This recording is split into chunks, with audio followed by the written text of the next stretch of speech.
Hello, Galaxy. I'm Chris Pirillo, and this is my view in fewer than 2. Within 72 hours, Threads has accrued 70 million plus users within 3 days' time.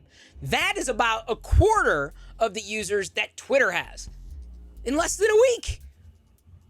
I can't even begin to explain to you how big that is. It's huge. And I know people are saying, oh yeah, but the newness will wear off and people will get tired of it. Will they return? Will they come back to Threads, or will they just forget about it? I think they will.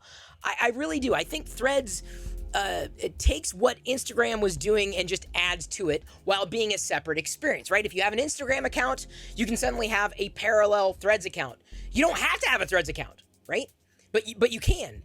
And by the way, you absolutely should. It's a place where I feel a lot of conversations are going to start happening, and that is absolutely going to suck the air out of Twitter's already, balloon.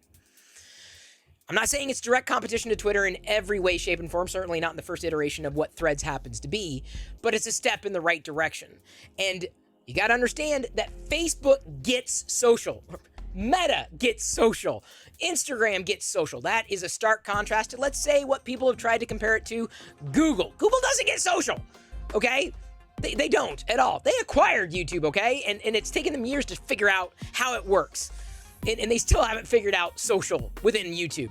That's my humble opinion. More on that topic at a future date.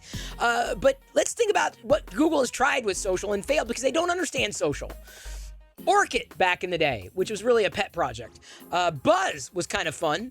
And then, of course, Plus. You had a Google account, and they said, oh, you have a Plus account instantaneously. People didn't like that. That was the wrong way to go.